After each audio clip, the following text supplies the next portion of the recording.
Pemirsa tewas dalam kontak tembak. Jenazah dua teroris Poso, Ali Kalora dan Jaka Ramadan tiba di Rumah Sakit Bayangkara Palu. Satgas Madagoraya terus memburu 4 teroris lainnya.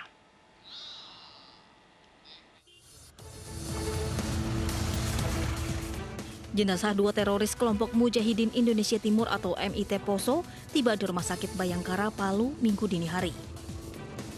Usai diotopsi, keduanya dipastikan adalah Ali Kalora yang merupakan pimpinan dan satu anggotanya Jaka Ramadan.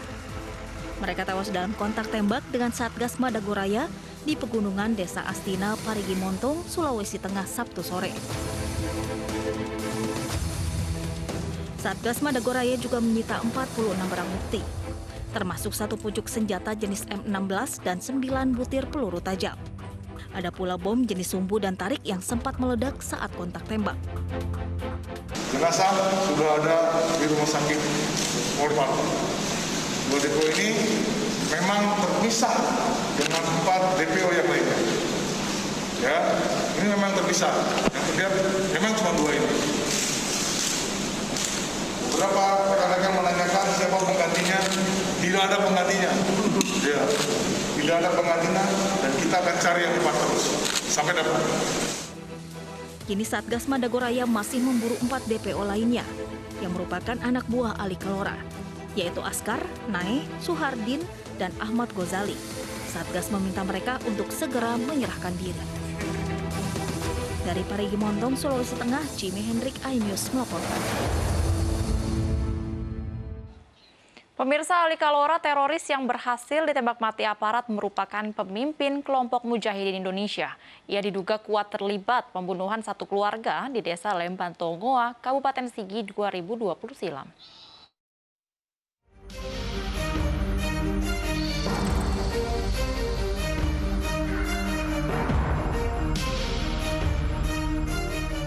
Pelarian teroris Ali Kalora akhirnya terhenti setelah Satgas Madago berhasil melumpuhkan buronan teroris ini dalam kontak tembak di Desa Astian, Kecamatan Tore Parigi Motong, Sulawesi Tengah. Pimpinan Mujahidin Indonesia Timur ini diduga kuat terlibat pembunuhan satu keluarga di Dusun ST2 Luwono, Desa Lemban Tongoa, Kabupaten Sigi November 2020 silam. Total ada 4 orang yang dibunuh, yakni pasangan suami istri, anak, dan menantu. Selain itu, Ali Kalora membakar 6 rumah warga. Dalam perburuan teroris Ali Kalora ini, TNI menurunkan 1 peleton dalam operasi Tinombala. Dengan senjata lengkap, tim menyusur permukiman warga di tengah perkebunan di Kabupaten Sigi, Sulawesi Tengah. Kelompok Ali Kalora dikenal cukup lihai bersembunyi karena menguasai medan. Ali Kalora juga pernah disebut ingin menyerahkan diri setelah terluka dalam kontak senjata dengan Satgas Madagoraya 22 Maret 2021.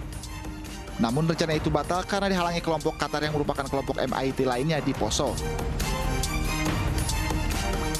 Tim Liputan iNews melaporkan.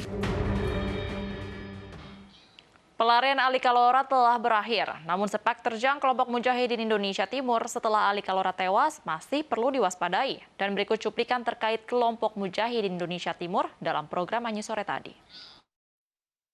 Pak Haritz, kalau kita tarik ke belakang pada saat Santoso tewas 2016, posisinya kemudian digantikan oleh Ali Kalora sebagai pemimpin kelompok MIT. Dengan tewasnya Ali Kalora, apakah akan timbul pemimpin baru atau ada indikasi bahwa mulai bisa diberantas kelompok ini?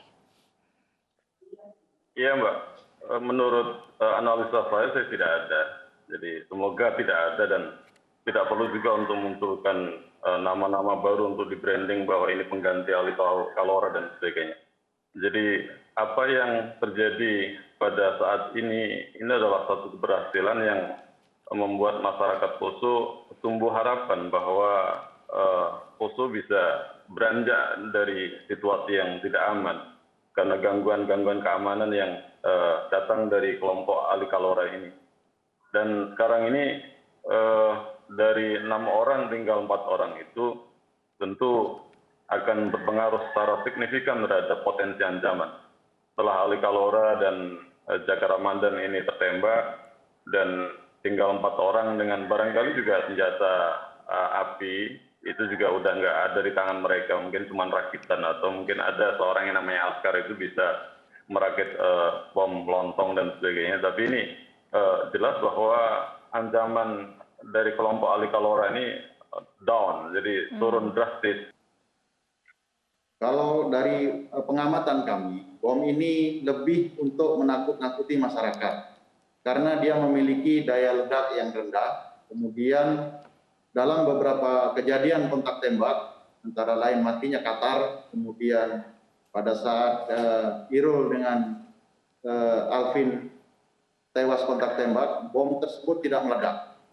Jadi lebih banyak sepertinya mereka mengintimidasi masyarakat, menunjukkan bahwa ini loh, saya punya bom. Tapi sebenarnya bom itu daya ledaknya sangat rendah. Baik, untuk 4 orang yang masih DPO dan hingga saat ini masih buron, pergerakannya ini kira-kira kemana saja Pak? Apakah sama seperti Ali Kalora dan anak buahnya di dalam hutan dan sebagainya atau seperti apa? Untuk pergerakan mereka, kami perkirakan mereka masih akan menggunakan rute klasik yang biasa mereka gunakan, dan mereka akan masih memanfaatkan beberapa simpatisan untuk membantu mereka. Karena itu kami sangat berharap dan mengimbau kepada seluruh masyarakat yang tinggal di Poso, Parigi, Sigi, dan sekitarnya untuk stop, berhenti mendukung kelompok ini, baik logistik maupun intelijen. Karena kalau masih ada pendukung yang membocorkan keberadaan pasukan TNI Polri, kemudian memberikan mereka makanan, maka perlawanan mereka akan terus masih bisa berlangsung. Tapi kalau masyarakat bisa lapor cepat kepada kami, kemudian pada saat kami masuk ke kolam, istilah kami, melaksanakan pengejaran, tidak bocor kepada masyarakat, maka hasilnya seperti kemarin. Kita dengan mudah dapat menyergap mereka. Tapi selama ini kita masuk dari manapun, ketemu masyarakat, info itu bocor kepada kelompok teroris, sehingga mereka bisa melarikan diri. Pemirsa, petugas gabungan berhasil mengevakuasi jenazah Gabriela Mailani, tenaga kesehatan korban penyerangan kelompok kriminal bersenjata di Papua. Petugas sempat ditembaki pihak KKB saat melakukan evakuasi.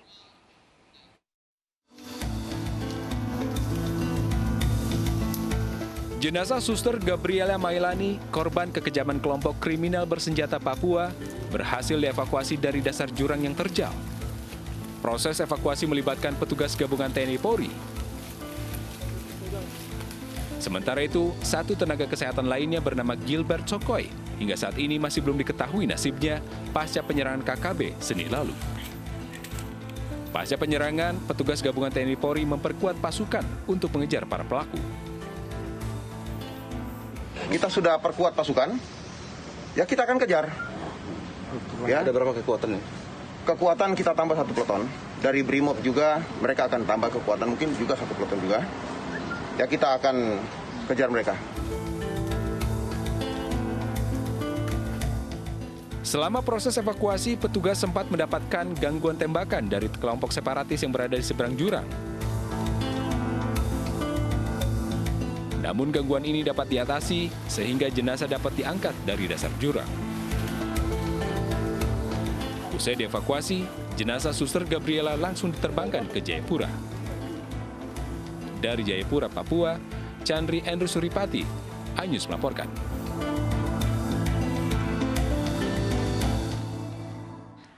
Pimpinan kelompok kriminal bersenjata dikabarkan tewas dalam kontak tembak di kawasan distrik Kiwirok, Kabupaten Pegunungan Bintang. Pimpinan KKB bernama Eli M. Bidana itu terlibat dalam perusakan fasilitas umum di Kiwirok dan Okika. Eli M. Bidana disebut sebagai komandan operasi kelompok kriminal bersenjata Ngalungkupe Lamek Taplo.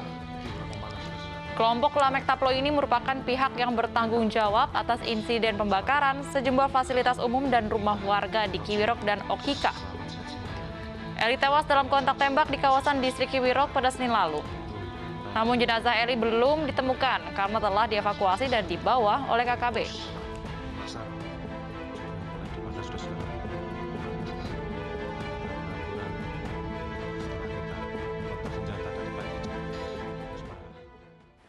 Ya pemirsa, pelemparan molotov di kantor Lembaga Bantuan Hukum Yogyakarta diselidiki polisi. Diduga pelaku pelemparan berjumlah 2 orang dengan mengendarai sepeda motor.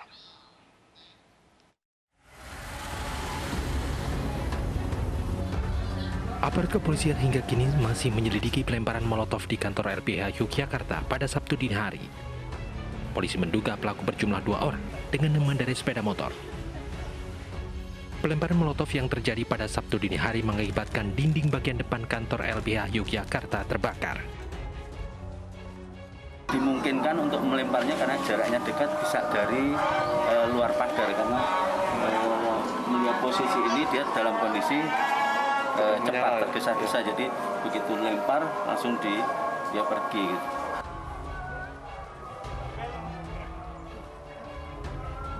Diduga lemparan molotov berkaitan dengan sejumlah kasus yang ditangani LBH Yogyakarta.